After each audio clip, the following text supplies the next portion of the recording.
미디어로 드리는 수요 공감 예배 접속해 주신 성도님들을 환영하고 축복합니다. 코로나19로 교회에서 모일 수 없게 되었지만 이 시간 영상으로 예배하길 원하는 성도님 모두에게 하나님의 은혜가 있길 간절히 소망합니다. 여러분 계신 그 자리가 하나님을 예배하는 거룩한 성소가 되길 바라며 수요 공감 예배 시작하겠습니다.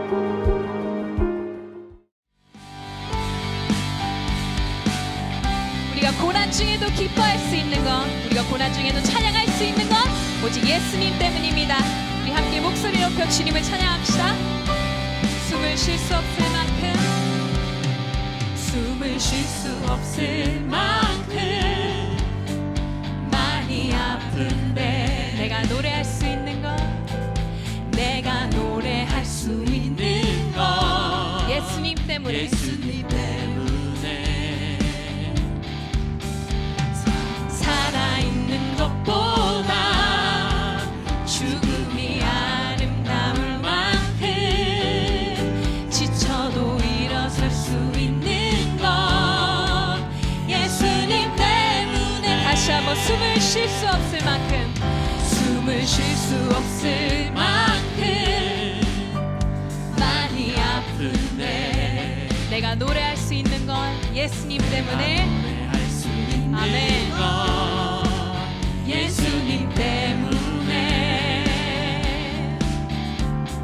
살아있는 것보다 죽음이 아름다울 만큼 지쳐도 일어설 수 있는 것 예수님 때문에. 아멘. 예수님 때문에,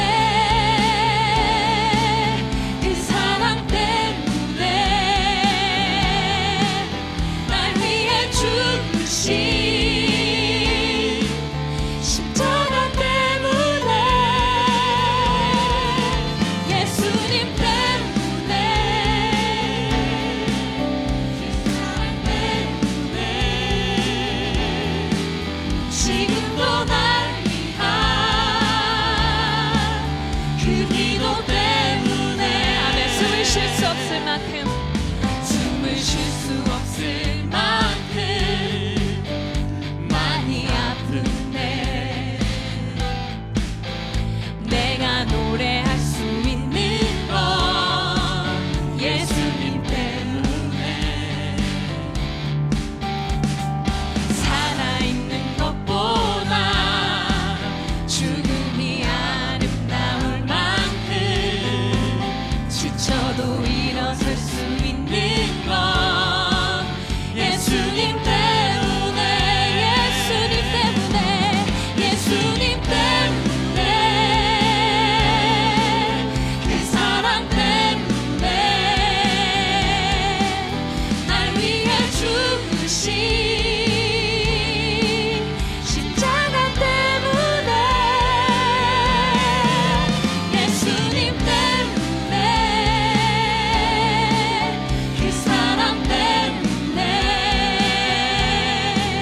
지금도 날 위한 그 기도 때문에. 아멘. 예수님 때문에, 예수님 때문에,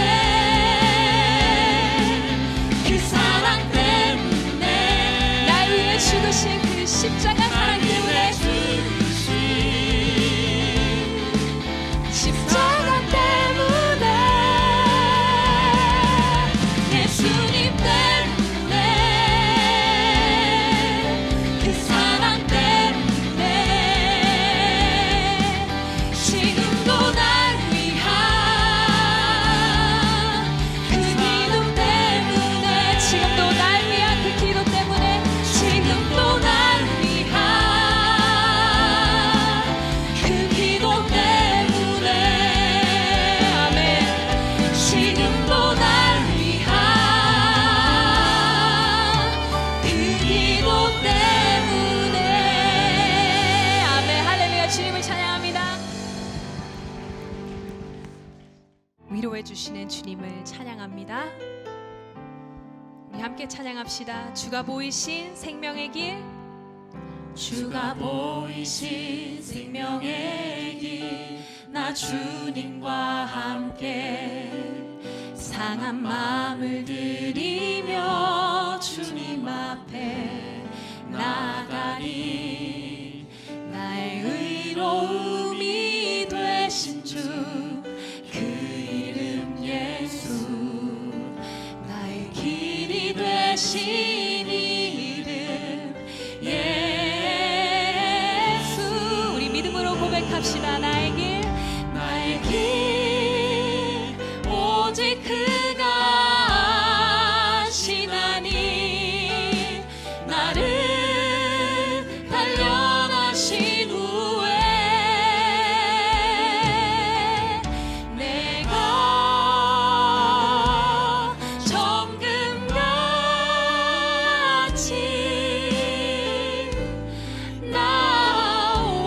나오리라. 아멘. 주가 보이신 생명의 길, 나 주님과 함께 상한 마음을 들이며 주님 앞에 나가리. 나의 의로움이 되신 주, 그 이름 예수. 나의 길이 되신 이름 예수. 나의 길 오직 그가 아시나니. 나를 단련하신 후에 내가 정금같이 나오리. 우리 한 번 더 고백합시다. 주가 보이신 그 생명의 길, 주가 보이신 생명의 길, 나 주님과 함께 나의 상한 마음을 주님께 드리며 주님 앞으로 나아갑니다. 나가리. 나의 의로움이 되신 주, 그 이름 예수. 아멘. 나의 길이 되신 이름 예수.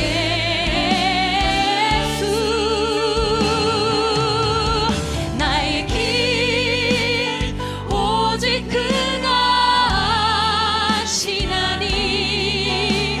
나를 단련하신 후에 내가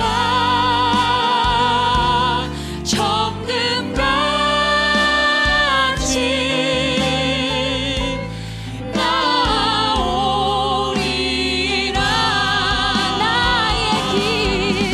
나의 길 오직 그가 아시나니. 나를 단련하신 후에 내가 정금같이 나오리. 우리 마지막으로 한 번 더 고백합시다. 나의 길 오직 그가 아시나니. 아멘. 오직 그가 아시나니.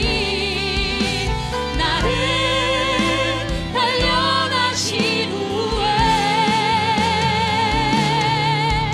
내가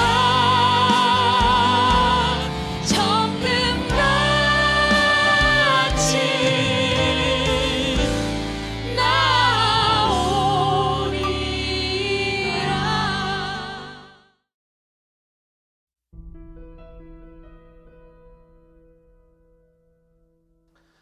얼마 전 담임 목사님과 나무 공동체 목사님들이 함께 강화도에 갔다 왔습니다. 여러분, 순례자의 교회라고 들어보셨어요? 세상에 없던 작은 교회. 그 세 번째 교회가 강화도에, 그 강화에서도 차를 타고 한참 들어가면 있는 교동도에 지어진다고 해서 함께 다녀왔습니다. 많이 알려진 이야기지만 처음 생겼던 그 순례자의 교회 이야기가 굉장히 흥미로워요. 예배당 3평도 채 되지 않는 아주 작은 교회.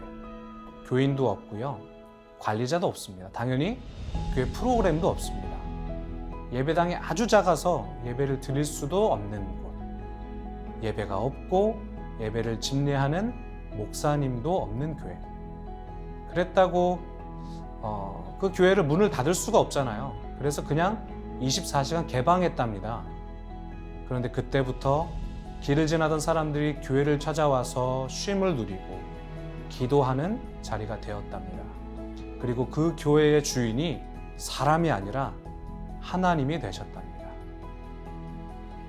오늘 말씀을 시작하면 이 이야기를 여러분들과 나누는 이유, 하나님께서 원하시는 교회, 하나님께서 찾으시는 그리스도인이 누군지 우리가 함께 생각해 봤으면 좋겠습니다. 그리고 우리를 통해 이루고자 원하시는 하나님의 소원이 무엇인지 또한 우리가 함께 생각해 봤으면 좋겠습니다. 오늘 우리들에게 주신 하나님의 말씀은 마가복음 10장 42절에서 45절의 말씀입니다. 예수께서 불러다가 이르시되 이방인의 집권자들이 그들의 임의로 주관하고 그 고관들이 그들에게 권세를 부리는 줄을 너희가 알거니와 너희 중에는 그렇지 않을지니 너희 중에 누구든지 크고자 하는 자는 너희를 섬기는 자가 되고 너희 중에 누구든지 으뜸이 되고자 하는 자는 모든 사람의 종이 되어야 하리라. 인자가 온 것은 섬김을 받으려 함이 아니라 도리어 섬기려 하고 자기 목숨을 많은 사람의 대속물로 주려 함이니라. 오늘의 본문의 말씀, 이 마가복음 10장을 읽다 보면 아주 재미있는 것을 발견할 수가 있습니다. 제자 야고보와 요한이 예수님께 부탁해요. 말씀해 보면요. 예수님 우리에게 꼭 해주셨으면 하는 일이 있습니다. 예수님 말씀하세요. 무엇이냐? 내가 할 만한 일인지 보자. 그러니까 야고보와 요한이 대답해요. 주님께서 영광을 받으실 때 우리에게도 최고의 영광의 자리를 주셔서 하나님 주님 오른편에 하나님 주님 왼편에 있게 해주십시오 라고 부탁합니다.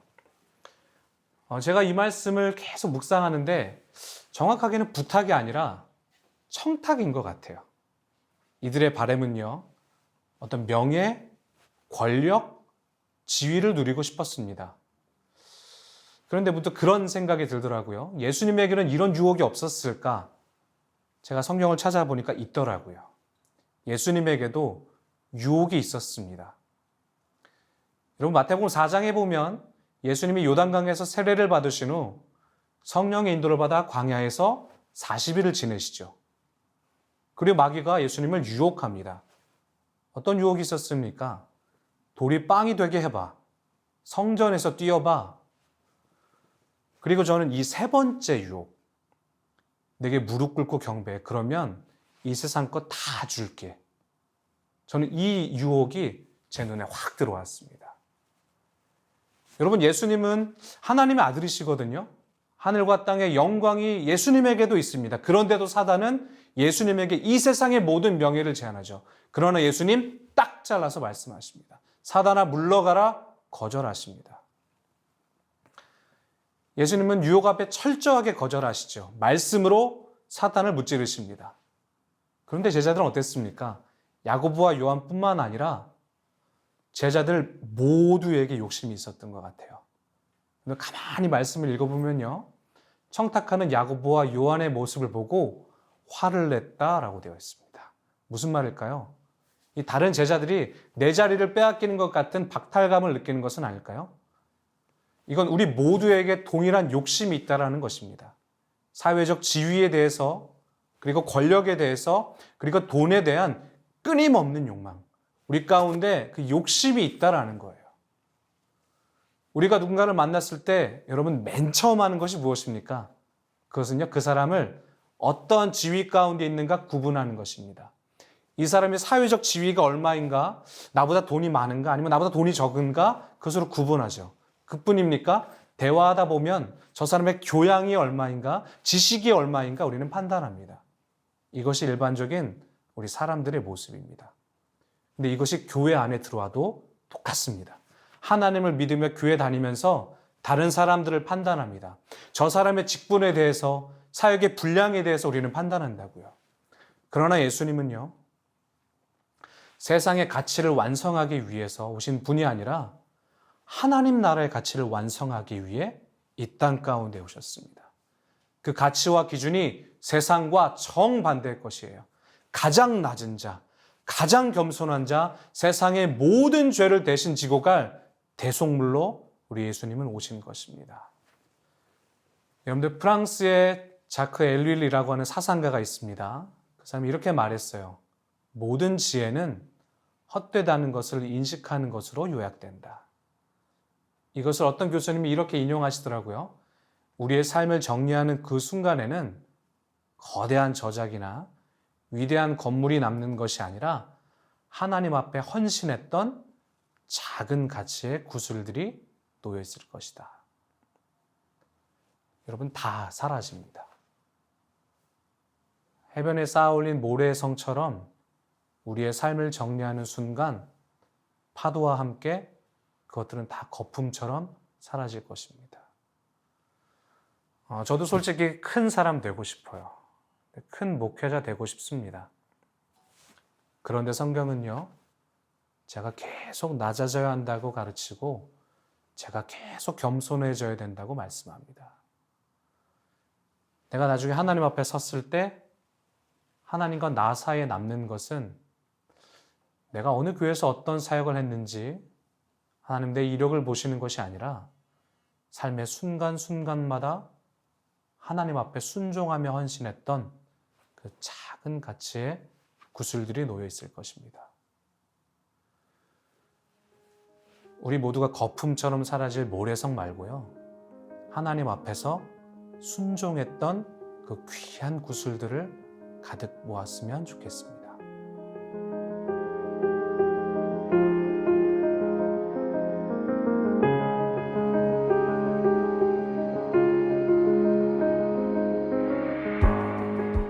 여러분, 우리가 이 세상에 지어진 목적을 한번 생각해 보세요. 창세기 1장과 2장에 보면 천지창조, 그리고 처음 사람 아담과 하와의 이야기가 나옵니다.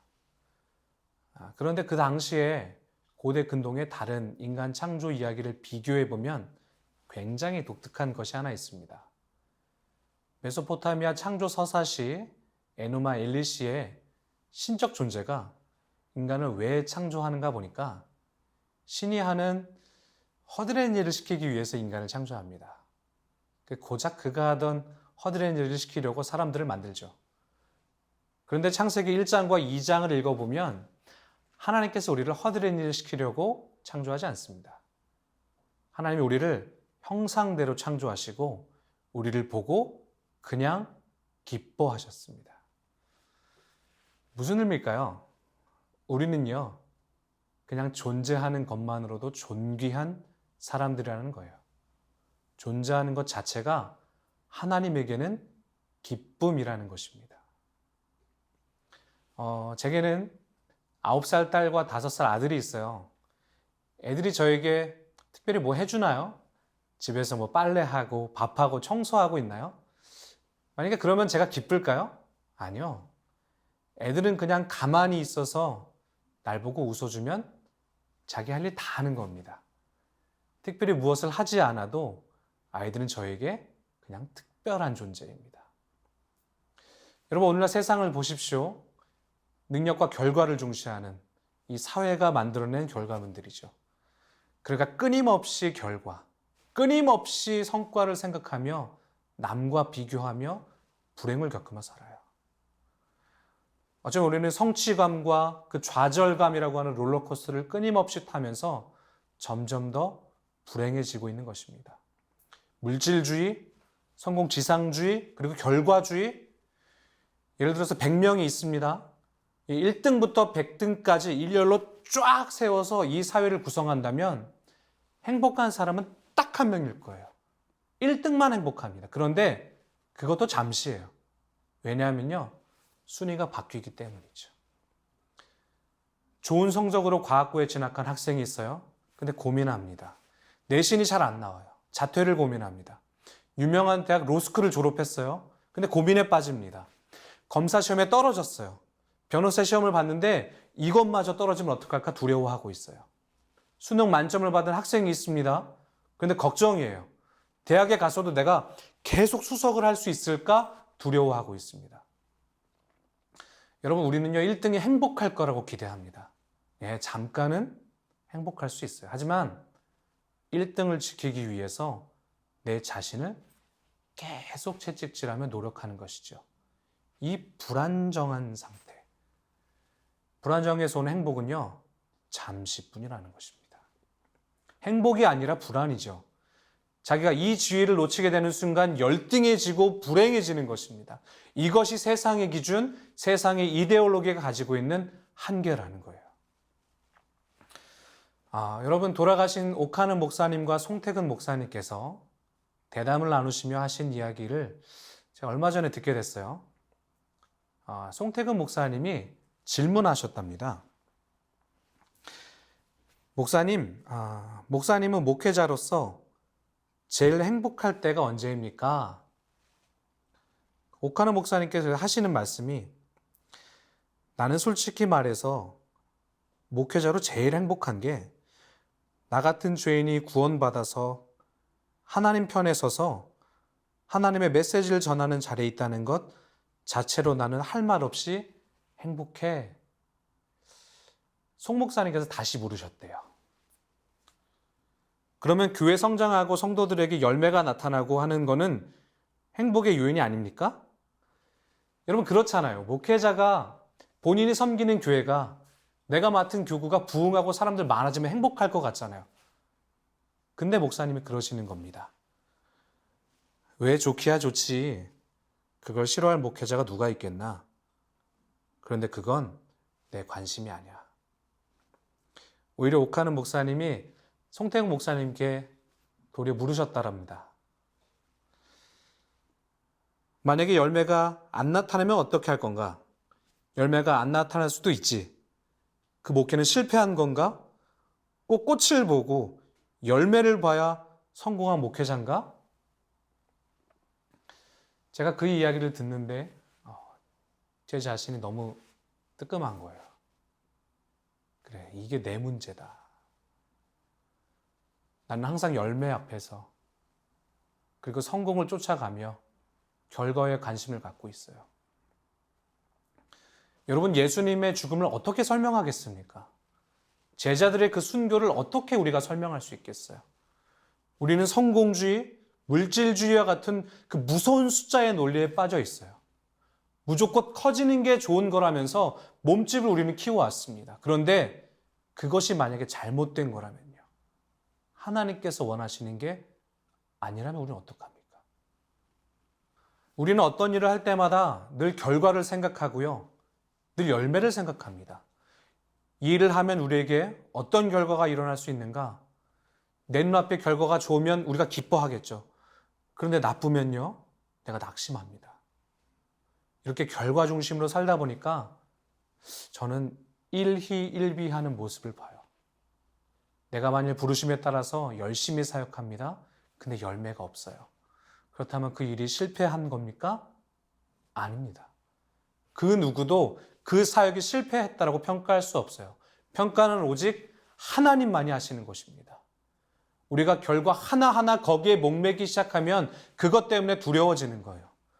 그런데 이 결과에 집착하지 않고 그냥 묵묵하게 하나님 맡기고 순종하며 일한다면 책임은 하나님께서 지시는 겁니다.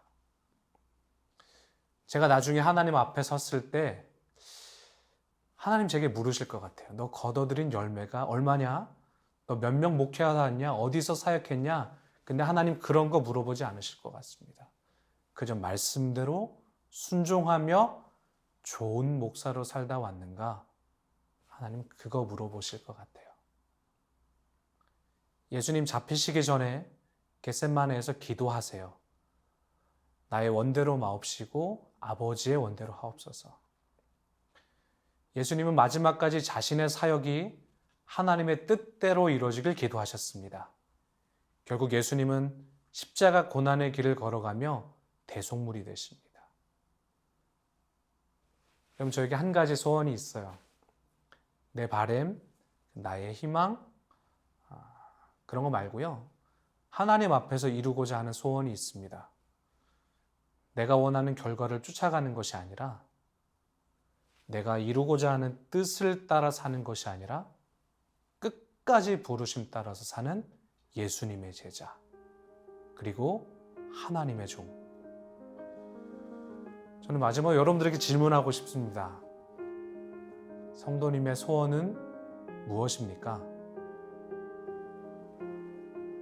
우리 모두가 주님 보내신 삶의 자리에서 묵묵히 순종하며 하나님의 종된 삶을 살아가는 저와 여러분이 되길 간절히 소망합니다.